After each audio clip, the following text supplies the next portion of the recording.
Tous les chantiers ne deviennent pas des chefs-d'œuvre.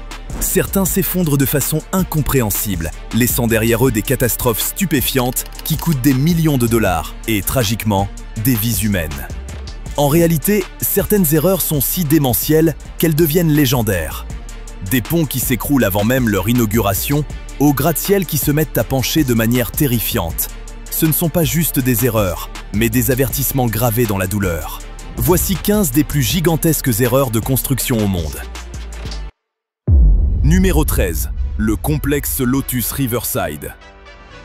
Comment un bâtiment qui s'élève, solide et imposant, peut-il soudain basculer comme un immense domino, sans se briser ni s'effondrer? Le complexe Lotus Riverside à Shanghai était un vaste ensemble résidentiel composé de 11 immeubles de 13 étages, symbole d'un mode de vie urbain moderne. Achevé en 2009, le projet devait offrir des appartements haut de gamme dans une ville en pleine expansion. Développé par la Meidu Real Estate Company, le complexe attire rapidement les acheteurs grâce à son emplacement et à son design impressionnant. Tout semblait parfait, jusqu'au 27 juin 2009. Ce matin-là, l'un des immeubles bascule soudainement sur le côté, arraché entièrement de ses fondations. Pas d'explosion, pas de séisme, seulement la gravité. Et une erreur catastrophique. Le bâtiment ne s'était pas effondré ni disloqué. On aurait dit qu'on l'avait soulevé pour le déposer doucement sur le flanc. Un désastre totalement contraire à ce qu'on pourrait imaginer. La cause venait d'une négligence stupéfiante pendant la construction. Les travaux d'excavation pour un parking souterrain, juste à côté de l'immeuble, avaient déplacé d'énormes quantités de terre, affaiblissant les fondations. Les fortes pluies des jours précédents aggravent encore la situation. Le sol fragilisé ne peut plus supporter le poids du bâtiment. Cette catastrophe entraîne non seulement des poursuites et des enquêtes, mais sert aussi d'avertissement sévère sur les pratiques de construction dans les villes en croissance rapide. Numéro 14. L'effondrement des passerelles du Hyatt Regency. Dans cette histoire, une petite modification destinée à impressionner les clients va se transformer en catastrophe mortelle. Le Hyatt Regency de Kansas City dans le Missouri était célèbre pour son immense atrium orné de passerelles suspendues qui semblaient flotter dans les airs. Ouvert en juillet 1980, l'hôtel devient rapidement un symbole de luxe et de design moderne. Mais le 17 juillet 1981, lors d'une soirée dansante très fréquentée un vendredi soir, l'impensable se produit. Les passerelles des 2e et 4e étages, bondées de participants, s'effondrent soudainement sur le hall rempli de monde. En quelques secondes, 114 personnes perdent la vie et plus de 200 sont blessées, faisant de cet accident l'effondrement structurel le plus meurtrier de l'histoire des États-Unis à l'époque. Alors, que s'est-il passé ? L'enquête révèle un changement critique dans la conception du système de suspension des passerelles. À l'origine, elles devaient être tenues par des tiges uniques, suspendues au plafond. Mais la conception est modifiée en cours de construction. On utilise 2 ensembles de tiges, l'un reliant le plafond à la passerelle du 4e étage, et l'autre reliant celle du 4e étage à celle du 2e. Ce changement en apparence minime double en réalité la charge sur les points d'ancrage de la passerelle supérieure, une charge qu'il n'était jamais censé supporter. Le résultat a été catastrophique. Les points de fixation ont cédé et les passerelles se sont écrasées les unes sur les autres, tombant sur les personnes en dessous. Cette tragédie a entraîné des changements à l'échelle nationale dans les pratiques d'ingénierie et les codes du bâtiment, rappelant la responsabilité des ingénieurs d'assurer la sécurité de leur conception. Ce changement fatal a plongé tout le monde dans le chaos. Et comme vous allez le voir, ce n'était pas la dernière fois qu'un simple oubli menait à un désastre. Numéro 15. La Tour de Pise. Et voici l'une des bourdes architecturales les plus emblématiques de l'histoire. La Tour de Pise. Au premier regard, on dirait un chef-d'œuvre médiéval, jusqu'à ce que vous remarquiez ce détail impossible à ignorer. Et non, ce n'était absolument pas prévu. L'histoire de la Tour de Pise commence en 1173, lorsque la construction de ce campanile indépendant débute. Les bâtisseurs avancent régulièrement, jusqu'au 3e étage, où tout bascule. Le sol en dessous commence à se dérober. Le coupable, des fondations peu profondes, à peine 3 mètres, posées sur un terrain meuble et instable. Cette erreur capitale fait pencher la tour avant même qu'elle ne soit construite à moitié. Les travaux sont interrompus par une série de guerres. et ce n'est qu'environ 100 ans plus tard qu'ils reprennent. Ironie du sort, ces retards ont permis au sol de se stabiliser, évitant un effondrement immédiat. En 1372, lorsque la tour est enfin achevée, son inclinaison est déjà sa marque de fabrique. Au fil des siècles, le penchement s'aggrave. Au XXe siècle, il atteint un dangereux 5,5 degrés, faisant craindre un effondrement réel. Des ingénieurs interviennent alors avec une vaste opération de restauration, entre 1993 et 2001, utilisant des méthodes innovantes comme l'extraction de sol ou des contrepoids en plomb pour stabiliser la structure. Ces efforts réduisent l'inclinaison à 3,97 degrés, et les experts pensent aujourd'hui que la tour est sûre pour au moins 300 ans. Mais voici un détail fascinant. Ce même sol meuble, sous la tour, l'a en réalité protégé des séismes. Le terrain déplacé a absorbé les secousses d'au moins 4 importants tremblements de terre, empêchant la tour de subir des dégâts majeurs. Ainsi, même si l'inclinaison était une erreur critique, elle a joué un rôle surprenant dans la survie de la tour de Pise. Numéro 12, l'Aquadome. On l'appelait le plus grand aquarium cylindrique du monde, mais personne n'imaginait qu'il finirait par menacer la vie même qu'il était censé protéger. L'Aquadome de Berlin était un spectacle à couper le souffle. Un immense cylindre de 25 mètres de haut, rempli de 1500 poissons tropicaux, nageant dans 1 million de litres d'eau. Ouvert en 2003 au sein de l'hôtel Radisson Blu, l'aquarium devient rapidement une attraction touristique, offrant aux visiteurs une ascension en ascenseur au cœur de cette incroyable colonne aquatique. Avec ses parois transparentes en acrylique et son design innovant, l'Aquadome était un symbole d'ingénierie moderne et de créativité, mêlant architecture et nature comme jamais auparavant. Mais derrière cette prouesse se cachait une faiblesse. Et en décembre 2022, elle finit par se révéler. Le gigantesque bassin éclate soudainement, libérant un torrent d'eau qui inonde l'hôtel et les rues voisines, tuant des centaines de poissons et causant des millions de dégâts. Le choc est énorme dans le monde de l'architecture, tandis que les ingénieurs tentent de comprendre ce qui a pu provoquer la rupture d'une structure ayant coûté des millions. Finalement, l'effondrement est attribué à une faille structurelle restée invisible pendant des années. Le matériau acrylique, aussi spectaculaire soit-il, s'est révélé sensible aux micro-fissures avec le temps, surtout sous la pression constante exercée par l'eau. Les variations de température ont aggravé ces faiblesses, jusqu'à provoquer cette rupture catastrophique. Quand un bassin éclate, c'est un désastre. Quand tout un bâtiment cède, c'est une tragédie totale. Numéro 11. Le grand magasin Sampung. L'histoire qui suit est l'une des plus bouleversantes. Des centaines de vies ont été perdues. Et le pire, tout cela aurait pu être évité. Le grand magasin Sampung, à Séoul, était un symbole de la croissance économique fulgurante de la Corée du Sud. Conçu en 1987 comme un immeuble de bureaux de 4 étages, le projet est brusquement modifié en pleine construction pour devenir un centre commercial de luxe à 5 niveaux. À partir de là, les compromis s'enchaînent. Des colonnes de soutien sont retirées pour installer des escaliers mécaniques et un énorme climatiseur de 45 tonnes est placé sur le toit. En 1990, le bâtiment ouvre ses portes et attire chaque jour 40 000 visiteurs. Mais ces modifications précipitées ont créé de graves faiblesses structurelles. Le 29 juin 1995, à 17h52, l'inévitable se produit. L'aile sud entière du bâtiment s'effondre en moins de 20 secondes, tuant 502 personnes et en blessant 937. C'est alors le pire effondrement de bâtiment en temps de paix. Le 5e étage, alourdi par les climatiseurs et affaibli par une conception défectueuse, cède d'un coup, déclenchant un effet d'écrasement en cascade. Le plus tragique, c'est que des fissures étaient apparues plusieurs mois avant la catastrophe, mais la direction avait ignoré tous les avertissements. Cette tragédie n'était pas un simple accident. Elle résulte d'un mélange de négligence, d'avidité et de normes de sécurité insuffisantes. Numéro 9. Le naufrage du Vasa. Imaginez construire un majestueux navire de guerre pour qu'une simple erreur l'envoie au fond de la mer dès son tout premier voyage. Le Vasa, commandé par le roi Gustave Adolphe en 1625, devait être la fierté de la marine suédoise.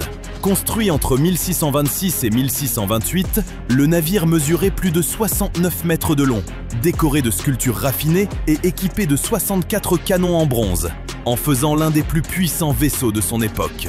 Il était conçu pour soutenir les ambitions militaires de la Suède durant la guerre de 30 ans, symbole à la fois de la puissance navale du pays et de la vision du roi. Le 10 août 1628, le Vasa prend la mer pour son voyage inaugural, quittant le port de Stockholm. Des centaines de spectateurs s'étaient rassemblés pour voir ce gigantesque navire de guerre prendre la mer. Son design spectaculaire, pleinement exposé. Mais à seulement 1300 mètres du rivage, la catastrophe survient.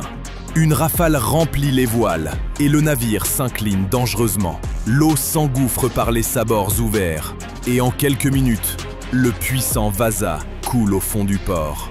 La cause du désastre ? Une conception défaillante, dominée par la recherche de grandeur et de puissance de feu au détriment de la stabilité. Le Vasa était trop haut perché, avec trop de poids sur les ponts supérieurs et pas assez de lest en bas. Bien que les constructeurs aient testé la stabilité du navire avant son lancement, ils ont ignoré les avertissements sur son instabilité. Il subissait en effet la pression du roi, qui exigeait une mise en service rapide.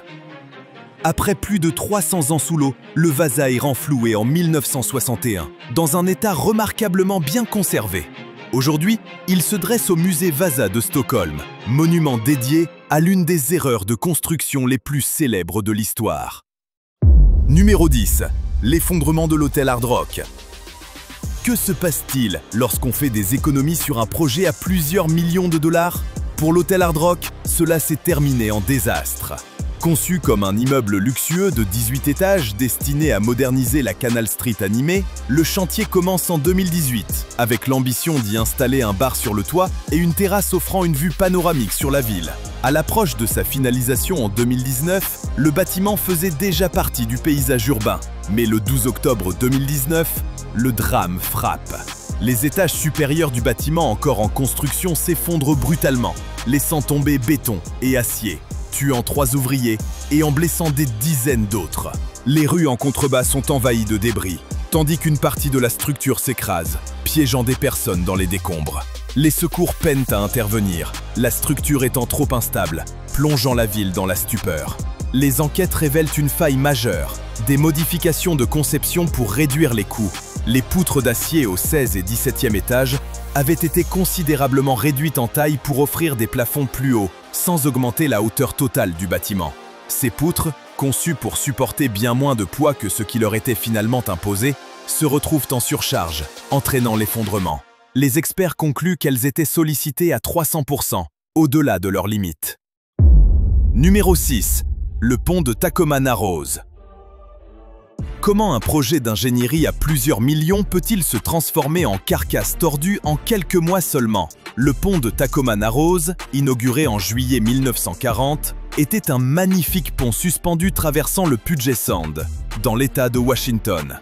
Long de 853 mètres, c'était alors le 3e plus grand pont suspendu du monde. Surnommé Galloping Gertie, à cause de sa tendance à onduler sous le vent, son design fin et élégant visait à réduire les coûts tout en assurant une traversée efficace. Conçu par Leon Moisseiff, le pont intégrait les avancées les plus récentes dans la théorie des ponts suspendus. Son design moderne, léger et épuré correspondait parfaitement à l'esthétique de l'époque et lui valut même des éloges. Mais sous cette apparence élégante se cachait une erreur critique, un défaut si grave qu'il allait provoquer l'un des échecs d'ingénierie les plus célèbres de l'histoire.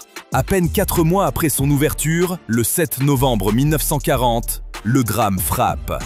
Des vents atteignant 64 km/h font violemment osciller le pont, l'ensemble du tablier se comportant comme un ruban dans le vent. En quelques heures, les torsions deviennent insoutenables pour la structure, et le pont de Tacoma Narrows s'effondre dans les eaux glacées du Puget Sound.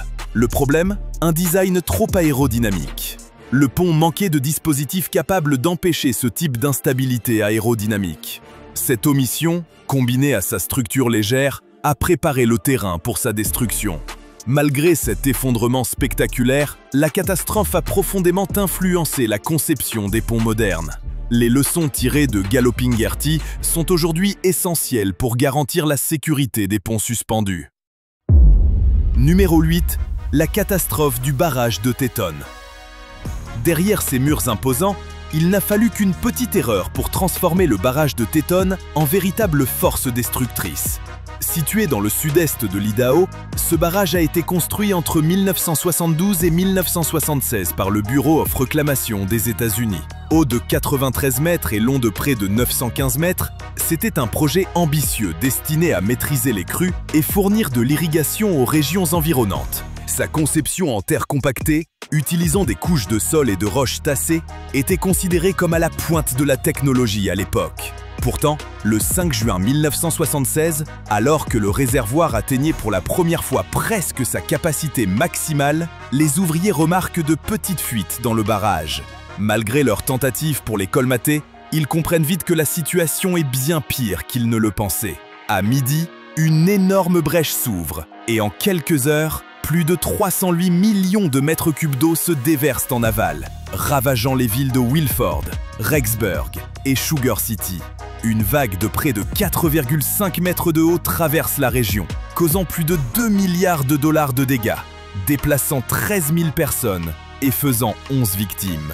Alors, qu'est-ce qui a provoqué cet effondrement catastrophique?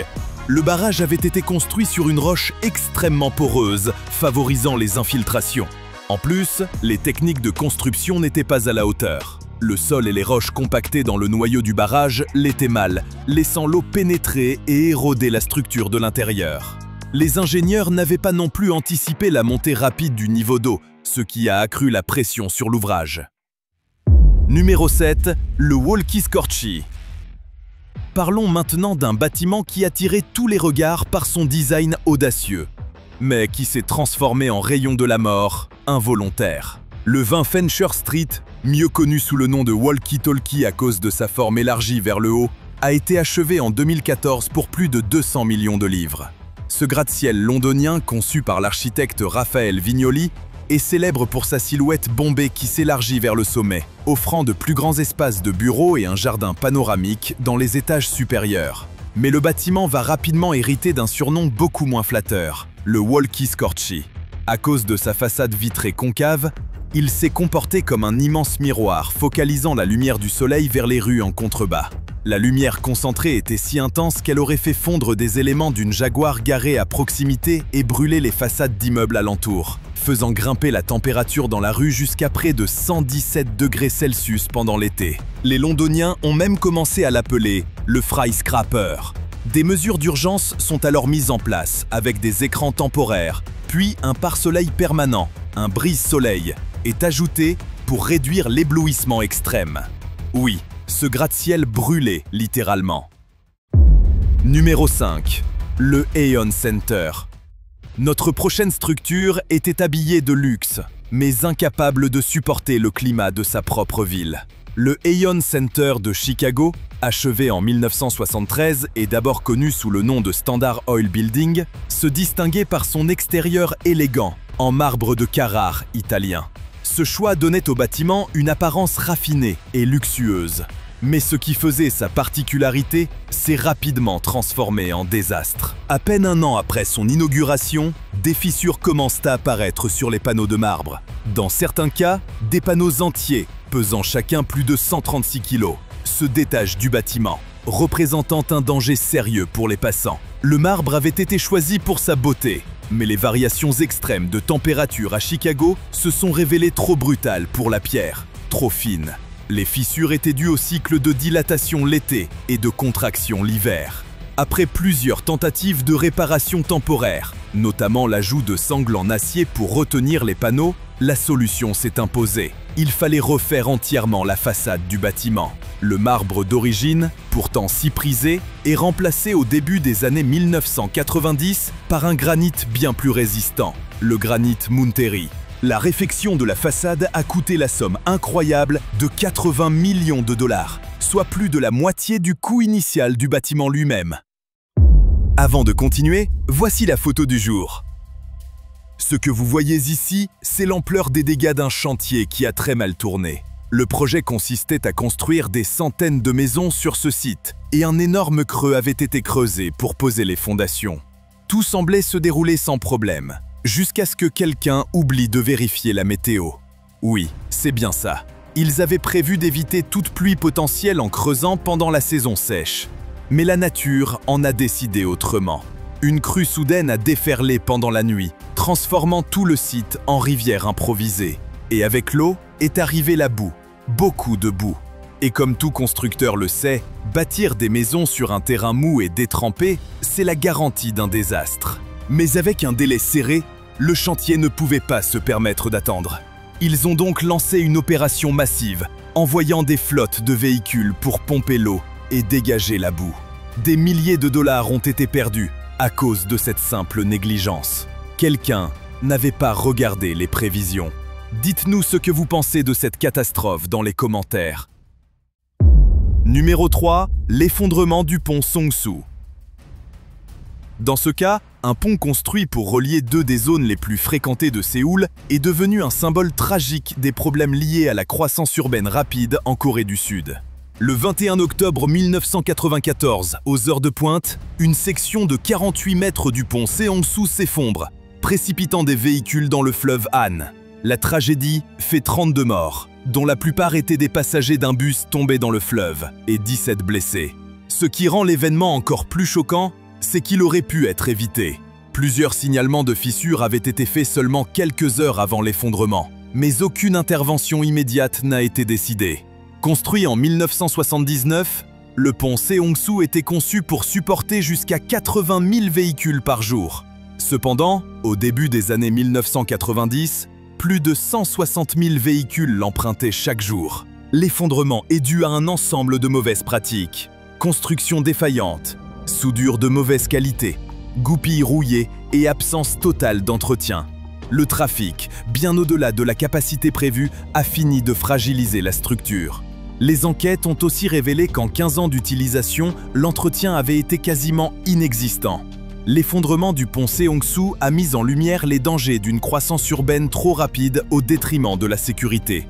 Il a exposé les failles du miracle sur le fleuve Han, où vitesse et économie passaient avant la stabilité à long terme. Cette catastrophe a entraîné d'importantes réformes dans les règles de construction du pays et marqué un tournant dans la manière dont le gouvernement abordait les projets d'infrastructure. Malheureusement, cette leçon a coûté cher. Des vies ont été perdues. Le pont a été reconstruit et rouvert en 1997 avec des normes améliorées. Cet effondrement était tragique. Numéro 4, l'Opéra de Sydney. Avec son toit emblématique en forme de voile, l'Opéra de Sydney est devenu un symbole de beauté et d'innovation. Mais le chemin pour y parvenir fut tout sauf simple. Achevé en 1973, le bâtiment devait à l'origine être construit en 4 ans pour un budget de 7 millions de dollars australiens. Au final, le chantier a duré 14 ans et coûté plus de 100 millions de dollars australiens, soit près de 1300% de dépassement. Conçu par l'architecte danois Jorn Utzon, le projet présentait de nombreux défis techniques, surtout pour les coques en béton si caractéristiques, ce qui a entraîné de multiples redéfinitions. Ces difficultés ont même nécessité l'utilisation de modélisations informatiques, une première pour un chantier de cette ampleur, afin de résoudre les problèmes structurels. Et comme si ces dépassements de budget ne suffisaient pas, le projet a aussi été marqué par de fortes tensions internes. Utzon démissionne en 1966 à la suite de conflits politiques, laissant l'intérieur inachevé. Cela a mené à plusieurs compromis, notamment sur l'acoustique. Ironie du sort, le lieu destiné à célébrer la musique devient célèbre pour sa mauvaise qualité sonore. Des musiciens se plaignaient de ne presque pas entendre leurs propres instruments pendant les représentations. Pour corriger ces défauts, l'opéra a subi récemment une vaste rénovation d'environ 300 millions de dollars australiens, incluant l'installation de nouveaux panneaux acoustiques et de réflecteurs ajustables pour améliorer la qualité sonore et la fonctionnalité. Malgré son démarrage chaotique, l'opéra reste un site du patrimoine mondial de l'UNESCO et un chef-d'œuvre de l'architecture moderne. Numéro 1. Champlain Towers. Notre dernière structure était un rêve en bord de mer, mais derrière ces murs se cachait un défaut que personne n'a vu venir avant qu'il ne soit trop tard. Champlain Towers South, achevé en 1981, était un immeuble de 12 étages situé dans le quartier de Surfside, en Floride. Construite en béton armé, un matériau censé assurer solidité et durabilité, l'immeuble de 136 appartements attirait rapidement ceux qui recherchaient une vie confortable avec vue sur l'océan. Le bâtiment se dressait fièrement face à l'Atlantique. Mais derrière son apparence séduisante, une bombe à retardement se préparait. Aux premières heures du 24 juin 2021, la catastrophe survient. À 1h22 du matin, l'immeuble s'effondre. En moins de 12 secondes, une grande partie du complexe est réduite en décombres. L'effondrement fait 98 morts et de nombreux blessés. Mais qu'est-ce qui a provoqué une défaillance aussi soudaine et totale? Les investigations révèlent une combinaison inquiétante de facteurs. Dès 2018, des rapports signalaient de graves problèmes structurels. L'eau provenant de la terrasse de la piscine et des infiltrations persistantes avait endommagé la dalle de béton en dessous. Le béton s'était détérioré et les armatures métalliques corrodées. Pire encore, les fondations de l'immeuble avaient été construites sur des terrains marécageux remblayés, ce qui avait entraîné un affaissement progressif. L'absence de réparation rapide après les alertes de 2018 a scellé le destin de Champlain Towers House, menant à l'un des effondrements d'immeubles les plus meurtriers de l'histoire des États-Unis. Numéro 2, Rana Plaza. Le 24 avril 2013 ressemblait à une journée de travail comme les autres à Rana Plaza. Mais un danger mortel se cachait sous la surface, prêt à bouleverser des milliers de vies. Rana Plaza, un immeuble de 8 étages situé dans le district de Savar à Dhaka au Bangladesh, abritait 5 ateliers textiles produisant pour de grandes marques occidentales, comme Primark, Walmart et Benetton. Construit à l'origine pour accueillir des boutiques et des bureaux, le bâtiment n'était absolument pas conçu pour supporter le poids et les vibrations de machines industrielles lourdes. Pourtant, les propriétaires y ont vu une opportunité. Ils ont transformé l'immeuble en atelier de confection, ajoutant au passage 4 étages illégaux sans aucun permis. Le 23 avril 2013, des fissures apparaissent dans les murs et les travailleurs sont évacués.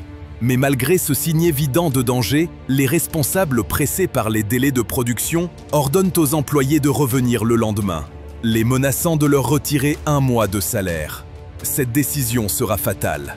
À 8h57, le 24 avril 2013, l'immeuble s'effondre, tuant 1134 personnes et en blessant plus de 2500 autres.